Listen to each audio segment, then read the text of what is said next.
Next 4వ వచనం, ప్రతి వాడును తాను చేయు పనిని పరీక్షించి చూచుకునే వాళ్ళను అప్పుడు ఇతరుని బట్టి కాక తనను బట్టి అతనికి అతిశయము కలుగును. నువ్వు ఏ పని చేస్తున్నా ఫార్మాలిటీగా చేయకు పని. అందులో కొందరు అంటారు నటన కాదంటాడు, జీవించేస్తాడండి అంటాడు.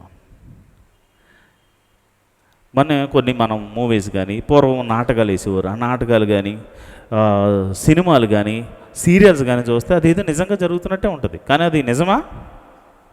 నిజం కాదు. అదేదో జరుగుతున్నట్టు అందులో లీనమైపోతాం. అవునా కదా? ఎందుకంటే పాపం ఆ యాక్షన్ ఆ లీనమైపోతూ ఉంటారు. అలాగే నువ్వేదైనా ఒక పని చేసినప్పుడు ఆ పనిలో లీనమైపోవాలి, జాగ్రత్తగా పరిశీలించుకోవాలి. ఇప్పుడు నేను ఉన్నాను అనుకోండి, సడన్గా ఇలా కూర్చొని నేను ఏదో ఒక 2 మాటలు చెప్పినట్టు పాఠం చెప్పినట్టు చెప్పేసాను అనుకోండి, ఎవడం లేదు ఇక్కడ. దానికి తోడుగా నాకున్న టాలెంట్స్, నాకున్నటువంటి దేవుడిచ్చిన తలాంతులు, పాటలు పాడడం, వాక్యం చెప్పడం, తర్వాత కొంచెం యాక్షన్ చేయడం, కొంచెం కామెడీ చెప్పడం, ఇవన్నీ ఎందుకు చెప్తున్నానంటే ఏ విధము చేతనైనా వాక్యం మీ దగ్గర పంపించాలి. ఇది కూడా ఒక నైపుణ్యత. దాన్ని ఏమంటారంటే టాలెంట్ అంటారు. నైపుణ్యత మనం చూపించగలగాలి. నువ్వు ఏ పని చేసినా కొందరు ఏంటంటే ఏ పని చెప్తే అదే చెప్తారు. ఇది ఎక్కడ పెట్టరా అని నాకు ఇక్కడే పెడతాడు. అక్కడ డస్ట్ ఉంది, ఒకసారి ఇలా తుడవాలని ఉండదు. ఇక్కడ బెటరా, ఇది తీసుకెళ్ళి అక్కడ బెటరా అని అనగా, నువ్వు అక్కడ పెట్టమన్నావు, పెట్టేశాను, అయిపోయింది అంటాడు. ఇంకా అలాంటి వాడికి ఏం చెప్తావు? అప్పుడు వెళ్ళి ఇలా చూసేవాడికి ఎంత మట్టి ఉంది, ఇక్కడ పెట్టావేంటాడు. నువ్వు ఏమన్నావు? పెట్టమన్నావు, నేను పెట్టా. వాడు ఎప్పటికీ గొప్పోడు కాదు. వాడి మీద ఎవడైనా ఇంట్రెస్ట్ చూపిస్తాడా చెప్పండి? వాడికి ఏదైనా పని చెప్పాలనిపిస్తుందా? మీరు ఆలోచించండి ప్రియమైన దేవుని బిడ్డలారా. నువ్వు ఏ పని చేస్తున్నా ఒక నైపుణ్యత కలిగేటువంటి వారిగా ఉండాలి. జాగ్రత్తగా చూసుకోవాలి. ఎదుటివాడిని చూసి అతిశయపడేలా ఉండాలి. పర్వాలేదు, నాకు టాలెంట్ ఉంది అనుకోవాలి. ఏదైనా మనం కంపేర్ చేసుకుంటూ ఎదుటివాడిని చూసి కూడా మనం కంపేర్ చేసుకుంటూ మన వర్క్లో మనకి ఆ స్కిల్స్ ఉన్నాయి. కొందరికి ఏంటంటే ఏమీ లేకపోయినా వాడు చాలా టాలెంట్ ఉందనుకుంటాం.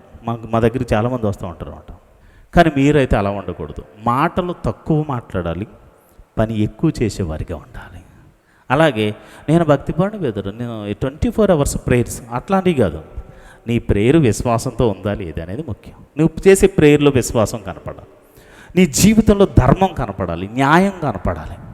నువ్వు ఎలా యథార్థంగా జీవిస్తున్నావో ఇవన్నీ దేవుడు పరిశీలిస్తాడు. అంతేగాని అసలు పొద్దుట 7 గంటలకు కూర్చుందంటే నన్ను నిద్రనివ్వదు అని దేవుడు అనుకునేలా ఉండకూడదు. అంటే దేవుడు నిద్రపోవడం అనుకోండి చెప్తున్నా. నువ్వు చేసే ప్రేయరు తప్పు లేదు. నువ్వు చేసే ప్రేయరు 2 రకాలుగా ఉంటాయి. లోకంలో జీవిస్తూ ప్రార్థన చేసేవాళ్ళు, దేవుని వాక్యానుసారంగా నడుస్తూ ప్రార్థన చేసేవాళ్ళు. ఈ దేవుని వాక్యానుసారంగా నడుస్తూ ప్రార్థన చేసేవాళ్ళకి దేవుడు ఇంకా వాళ్ళని పట్టుకునే ఉంటాడు, హత్తుకునే ఉంటాడు. అర్థమైందా? కొంతమంది లోకంతో నడుస్తూ 2 చేతులు పెట్టి పట్టుకో ప్రభా అంటే ఎప్పటికీ పట్టుకోడు దేవుడు. నువ్వు 24 గంటలు 24 hours ప్రేయర్ చేసినా పట్టుకోలేరు. కాబట్టి దేవునితో అంట కట్టబడిన వాడిగా ఉండాలి. లాస్ట్ సండే మనం నేర్చుకున్నాం, అవునా కదా? దేవునితో అంట కట్టబడిన వాడిగా ఉండాలి. నువ్వు ఏ పని చేస్తున్నా ఒక నైపుణ్యతలోనికి నువ్వు రావాల్సిందే.